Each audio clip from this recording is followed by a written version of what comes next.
بنیادی طور پہ امام شامی فتاوی شامی کے اندر بہت خوبصورت بات انہوں نے لکھی، مجھے بڑے دل کو لگی. فرماتے ہیں اگر ان راتوں میں اگر آپ کو اللہ نے توفیق دی ہے مسجد میں آنے کی تو آپ نفل نماز نہ پڑھیں بلکہ جو فرض آپ کی نماز قضا ہو چکی ہے اس کو لوٹائیں. یہ بہت خوبصورت پیغام ہے، یہ آگے تک پہنچائیں لوگوں کو، یہ آگے تک لوگوں کو پہنچائیں. اور میں جو سوشل میڈیا کے نوجوان ہیں یہ جو سن رہے ہیں ان کی خدمت میں عرض کروں گا کہ یہ الگ کلپ نکال کے اس کو آپ آگے پھیلائیں کہ فرض کی اہمیت کو جانو.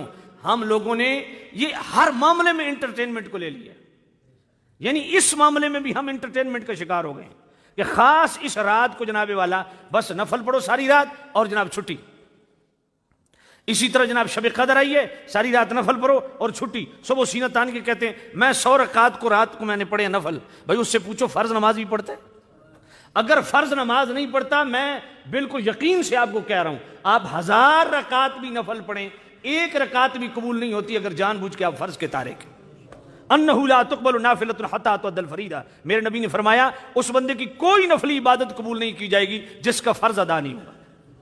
اور حضرت علی کرم اللہ تعالیٰ وجہ کریم فرماتے ہیں کہ نبی پاک نے فرمایا جو مسلمان فرض چھوڑ دے اور نفلی عبادت میں لگ جائے اس کی مثال اس پریگننٹ عورت کی طرح ہے جو 9 مہینے بچہ پیٹ میں رکھتی ہے، 9 مہینے کے بعد بچہ ضائع ہو جاتا ہے. فرمایا پورا وقت بھی دیا، تکلیف بھی کاٹی، ہاتھ آیا کچھ نہیں. جو مسلمان فرض چھوڑ دے اور نفلی عبادت میں لگ جائے اس کی مثال اسی پریگننٹ عورت کی طرح ہے کہ اس نے وقت بھی دیا، ساری رات بھی لگا رہا، پلے کچھ نہیں آیا. کیوں؟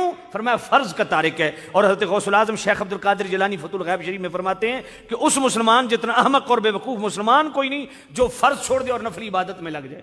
بھائی مسند احمد کی حدیث پڑھ کے میں حیران ہو گیا. میرے نبی نے فرمایا، یہ مسند احمد کی حدیث ہے، میرے نبی نے فرمایا 4 فرائض وہ ایک دوسرے سے جڑے ہوئے ہیں، نماز روزہ حج زکات.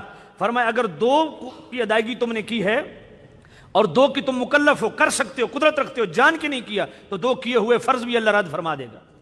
ایک بندہ 4 کر سکتا ہے، 4 اس پہ فرض ہیں، زکوٰۃ بھی اس پہ فرض ہے، صاحب نصاب ہے، حج بھی اس پہ فرض ہے، صاحب استطاعت ہے، مگر نہ حج کرتا ہے نہ زکوٰۃ دیتا ہے، نماز روزہ کرتا ہے، اللہ نماز روزہ رد کر دے گا.